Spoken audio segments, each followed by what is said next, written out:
Hey all, I want to create a video for you to help you review for this next test on right triangles.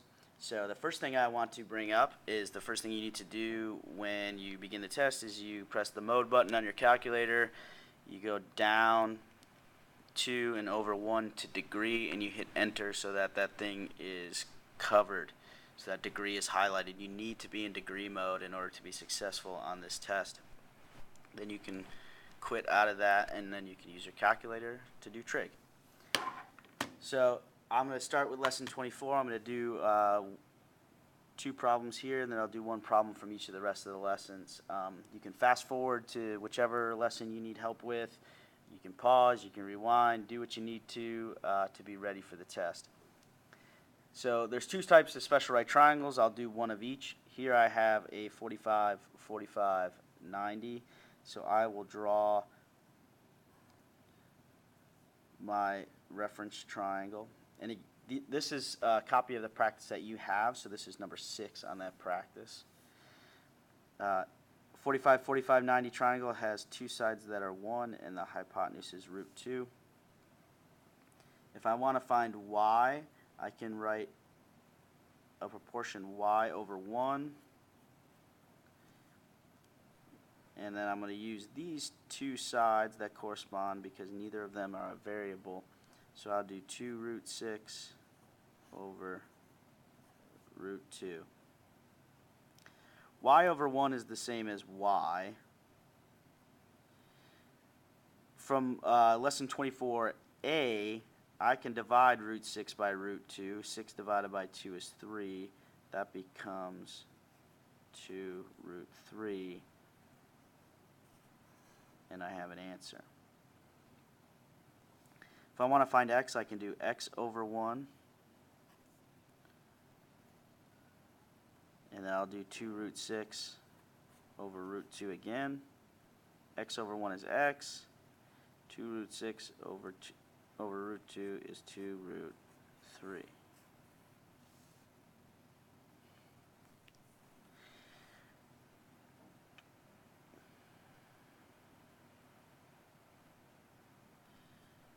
I'm going to do this 30, 60, 90 one here. I have a 30-degree angle at the bottom. I'm drawing my reference triangle. That makes that the 60-degree angle. The side across from 30 is 1. The side across from 60 is root 3. And the hypotenuse is 2. So to find u, I can write a fraction u over 2. And I'll use this fraction is equal to 2 over 1. So cross multiplying, I get u equals 4. To find v, I can do v over root 3 equals 2 over 1. Cross multiply, I get v equals 2 times root 3, just looks like 2 root 3. So I want to point one more thing out. Sometimes we'll end up with a situation where we get 4 over root 2. I'm not going to go through this whole problem, but you would get 4 over root 2 at one point being equal to x. Remember, we don't like square roots in the denominator. So we get rid of those by multiplying the denominator and the numerator by the same square root. So on top here I would get 4 root 2. On the bottom I get root 2 times root 2, which is root 4. The top stays the same. Root 4 is 2. So now I'm just simplifying. And then 4 divided by 2 gives us 2, and the root 2 stays. So that's just a really quick reminder of that scenario. So again, I'm going through these kind of fast. You have your practice. You have me in class. Please ask questions if you have them.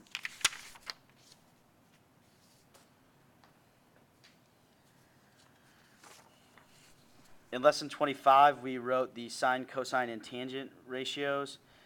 So I'm just going to pick one of these triangles, and I'm going to do them all.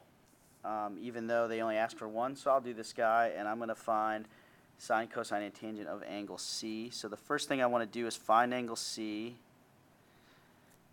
So that means I'm labeling my sides according to this angle. The opposite side is over here. The hypotenuse is always across from the 90-degree angle, leaving 21 as my adjacent side. Sine of angle C is going to be the opposite over the hypotenuse. Cosine of angle C is going to be the adjacent over the hypotenuse. And tangent of angle C is going to be the opposite side over the adjacent side. Remember, you have to know those. We did SOHCAHTOA, or Oscar had a heap of apples. So now I just plug in the numbers. Opposite was 28, hypotenuse is 35. Adjacent is 21, hypotenuse is 35. Opposite is 28, adjacent is 21. And then the last thing you would do is you would simplify your answers. So 28 over 35 becomes 4 over 5. This becomes 3 over 5 and 4 over 3.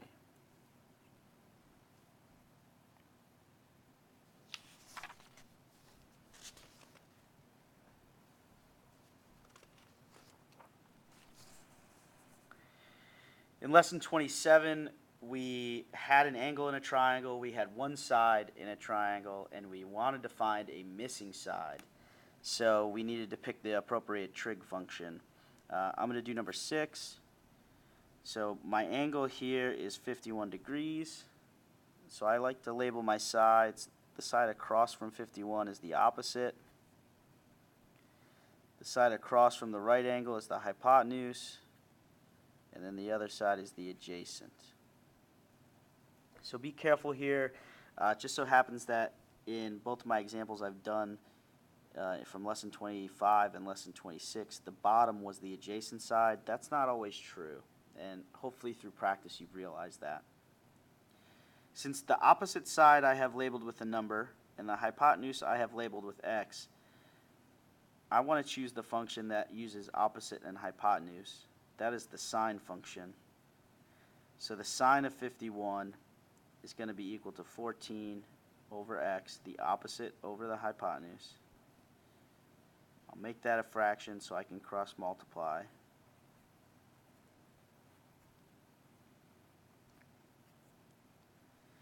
Sine of 51 is just some number written as sine 51. So I'm going to divide both sides by sine 51.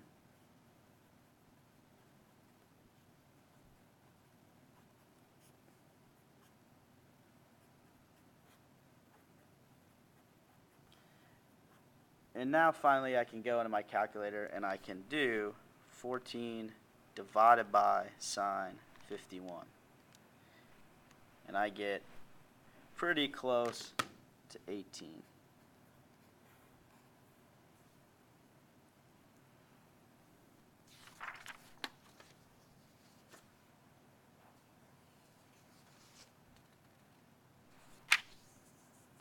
I'll do a couple from this one. We'll start with number 8, just finding the angle if I know what the tangent of that angle is. That's when we use an inverse function. I just press the second key, tangent, and then I plug in this value here, 0.5317. So that means if I took the tangent of approximately 28 degrees, it would be 0.5317. So my answer for angle W is 28 degrees.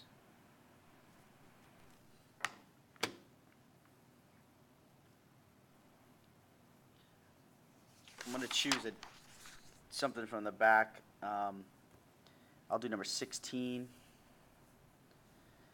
I have this angle labeled as question mark, and I want to find out how big that angle is if I know these two side lengths. So I label my triangle opposite, hypotenuse, and adjacent. I have the adjacent side is 13, the hypotenuse is 20, so I'm going to use the cosine function. The cosine of that angle I want to know is equal to the adjacent side over the hypotenuse.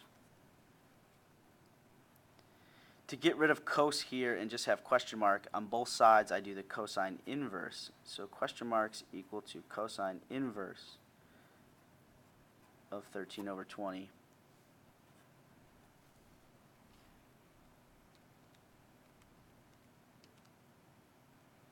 So I plug that into my calculator. Second cosine, 13 divided by 20, and I get approximately 49.5 degrees.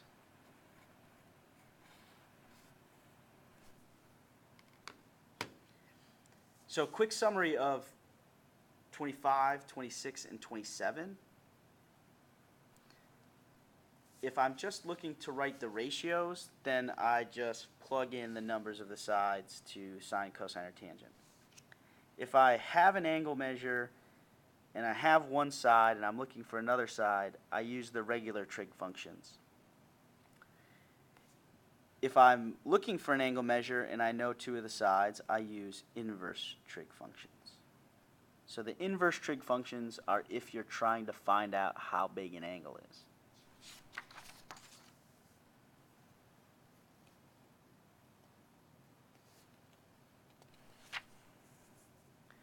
Last but not least, we have the sort of applications of trig.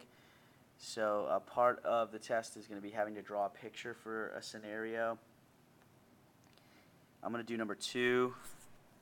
In number 2, I have an eagle, and you don't have to be an artist. I just write the word eagle. Is 40 feet up in a tree and looks down. So we draw a horizontal, and then the angle created by looking down is 35. That's an angle of depression.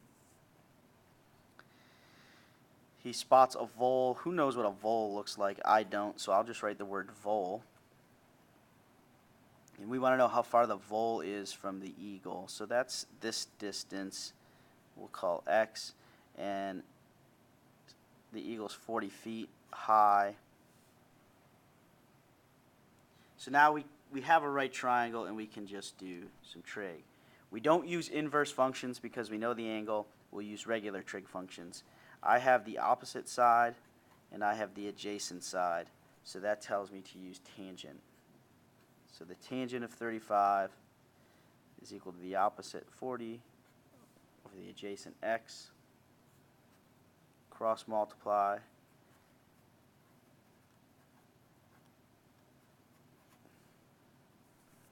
Divide both sides by tan 35.